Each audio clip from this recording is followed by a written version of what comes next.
బెజవాడ సృష్టి fertility centre ఆగడాలపై పోలీసులు ఆరా తీస్తున్నారు. ఇప్పటికే కీలక విషయాలు గుర్తించినట్టు తెలుస్తోంది.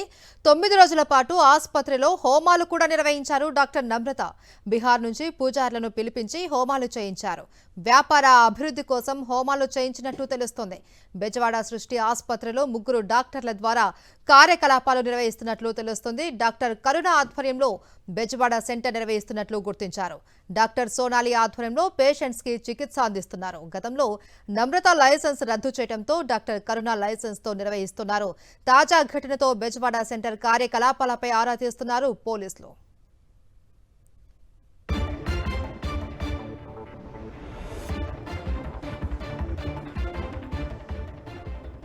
విజయవాడ సృష్టి ఫర్టిలిటీ కేంద్రం నుంచి మరింత సమాచారాన్ని మా ప్రతినిధి లోకేష్ అందిస్తారు. లోకేష్, చేసేది ఒక గలీజ్ దందా అనుకుంటే దాంట్లో మళ్ళీ ఆ వ్యాపారం అభివృద్ధి చెందాలి అన్నట్టుగా బీహార్ నుండి కూడా పూజలను పిలిపించి మరీ పూజలు చేయించినట్టు తెలుస్తుంది. ఏంటి అసలు ఏం జరుగుతుంది సృష్టి బేబీ కేర్ సెంటర్లో? ఎస్ మహేశ్వరి, ఏదైతే సికింద్రాబాద్ కేంద్రంగా ఉండేటువంటి సృష్టి ఫెర్టిలిటీ సెంటర్లో వీరకణాలు మార్పు చేస్తూ ఆగడాల ద్వారా పిల్లలకి జన్మనిస్తున్నారనేటువంటి కంప్లైంట్ నేపథ్యంలోనే అనుబంధ బ్రాంచ్లైనటువంటి సృష్టి సెంటర్స్ అన్నిటిపైన కూడా ఇటు విశాఖ అదేవిధంగా విజయవాడలో కూడా పోలీసులు దాడులు నిర్వహించినటువంటి పరిస్థితి. ప్రస్తుతం మనం విజయవాడలో ఉండేటువంటి యూనివర్సల్ సృష్టి పేరుతో ఏదైతే మెయిన్ బ్రాంచ్ అయినటువంటి సృష్టినే ఇక్కడ సృష్టి డాక్టర్ అయినటువంటి అంటే ప్రధానంగా యజమాని అయినటువంటి నమ్రత యొక్క లైసెన్సు ముందే దాదాపు 2020 సంవత్సరంలోనే ఇక్కడ విజయవాడ కేంద్రంగా ఈ సెంటర్ పైన జరిగినటువంటి దాడుల నేపథ్యంలోనే లైసెన్స్ క్యాన్సిల్ చేయడంతో ఆమె మరొక డాక్టర్ లైసెన్స్ ఆధారంగా కూడా తిరిగి బోర్డు తిప్పి యూనివర్సల్ సృష్టి ఫెర్టిలిటీ అండ్ రీసెర్చ్ సెంటర్ పేరుతో ఇక్కడ తన కార్యకలాపాలను యథావిధిగా కొనసాగిస్తున్నటువంటి పరిస్థితి. దాదాపు 5 ఫ్లోర్ల భవనం కలిగినటువంటి ఈ ఆసుపత్రిలో కూడా అనేకమైనటువంటి వీరకణాలు మార్పు ద్వారానే బిడ్డలకు జన్మనిచ్చినట్లుగా కూడా గతంలో నుంచి ఆరోపణలు ఉన్నాయి. అనేక మార్లు పోలీసులు రైడ్లు కూడా జరిగినటువంటి పరిస్థితి. 2015 సంవత్సరంలో ఒకసారి, 2020 సంవత్సరంలో ఒకసారి,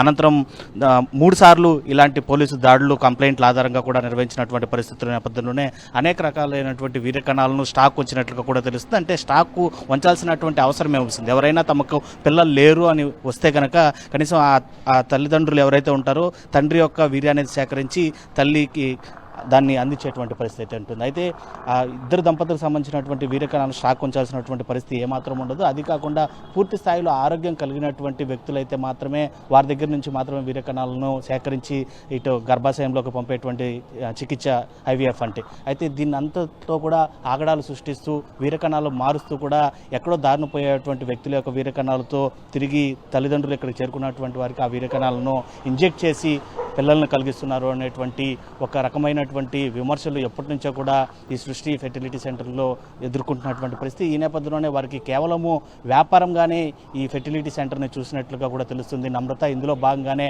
కరుణ అనేటువంటి ఒక డాక్టర్ సహాయంతో, అదేవిధంగా సోనాలి అనేటువంటి మరో డాక్టర్ సహాయంతో ఈ సెంటర్ని బెజవాడలో ఇంకా నడుపుతూనే ఉన్నటువంటి పరిస్థితి ఉంది. నిన్న సికింద్రాబాద్ సెంటర్ పైన దాడుల అనంతరం కూడా బెజవాడలో పోలీసులు కూడా ఇక్కడ దాడులు నిర్వహించినటువంటి పరిస్థితి ఉంది. ప్రస్తుతం సెంటర్ను క్లోజ్ చేసినట్లుగా కూడా మనకు తెలుస్తుంది. వాచ్మెన్ కొద్దిసేపటి క్రితమే మన ముందే గేట్కి తాళం వేసి వెళ్ళినటువంటి పరిస్థితి చాలా స్పష్టంగా కనిపిస్తుంది. మరోవైపు వ్యాపారమే లాభాబ్ది ధ్యేయంగా కూడా హోమాలను కూడా నిర్వహిస్తున్నట్లుగా కూడా మనకు సమాచారం అందింది. దాదాపు 9 రోజుల పాటు బీహార్ నుంచి కొంతమంది వ్యక్తులను తీసుకొని వచ్చి ఇక్కడ వ్యాపార అభివృద్ధి కోసము నమ్రత ఒక రకమైనటువంటి హోమాలను నిర్వహించడమే కాకుండా చుట్టుపక్కల విజయవాడ సంబంధించినటువంటి చుట్టుపక్కల గ్రామాల్లో అంతా కూడా ఉచితంగా స్త్రీలకు ఏదైతే గర్భాశయ సమస్యలు కావచ్చు, లేదా మగ శిశువు లేదా శిశువులు కావాల్సినటువంటి వ్యక్తులకు ఉచితంగా చికిత్సలు అందిస్తామని చెప్పి కూడా ఒక రకమైనటువంటి పాంప్లెట్లు పంపిణీ చేయడమే కాకుండా శిబిరాలను ఏర్పాటు చేస్తూ వ్యాపారమే లాభాబ్జనే ధ్యేయంగా కూడా ఈ సెంటర్ను నడుపుతున్నటువంటి పరిస్థితి మాత్రం బెజవాడలో చాలా స్పష్టంగా కనిపిస్తుంది.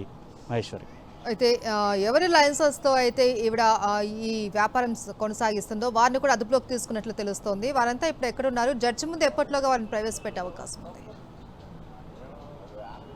ఖచ్చితంగా సికింద్రాబాద్లో నిన్న నెలకొన్నటువంటి ఈ ఫిర్యాదు నేపథ్యంలోనే మొదట అక్కడ దాడులు నిర్వహించినటువంటి పోలీసులు హైదరాబాద్ నుంచి కూడా సికింద్రాబాద్కు సంబంధించినటువంటి పోలీసులే ఇతర సెంటర్ల పైన అంటే బెజవాడ అదేవిధంగా విశాఖలో కూడా ఈ సెంటర్లను నడుపుతున్నారని తెలుసుకొని వారే ఇక్కడికి వచ్చి మొదట దాడులు నిర్వహించినటువంటి పరిస్థితి ఉంది. ఇక్కడ ఉన్నటువంటి సిబ్బందితో పాటు ఇక్కడ ల్యాబ్లో నిల్వ ఉంచినటువంటి వీరకణాలను అన్నింటినీ కూడా వాళ్ళ వెంట తీసుకొని వెళ్లడమే కాకుండా ఇక్కడ ఉన్నటువంటి పోలీసుల సహకారం కూడా తీసుకున్నట్లుగా కూడా తెలుస్తుంది. ఇక్కడ సిబ్బందిని కూడా విచారిస్తున్నట్లుగా కూడా తెలుస్తుంది. అదేవిధంగా కరుణ, అదేవిధంగా సోనాలి ఎవరైతే ఉన్నారో నమ్రతతో నమ్రతతో పాటు సహాయం అందించినటువంటి వ్యక్తులను వారిని కూడా విచారించిన అనంతరం ఇందులో వారికి కూడా సంబంధాలు తెలిసే కనుక వాళ్ళు ఈ వీర్యకణాలు మార్పిడి చేస్తున్నారు అని చెప్పి నమ్రతకి ప్రత్యక్షంగానే వాళ్ళు సహకరిస్తున్నారు అని తెలిస్తే మాత్రం వారిపైన కూడా కేసులు నమోదు చేసి కోర్టు ముందు ప్రొడ్యూస్ చేసేటువంటి అవకాశాలు చాలా స్పష్టంగా కనిపిస్తున్నాయి Maheshwari. Right, thank you Lokesh.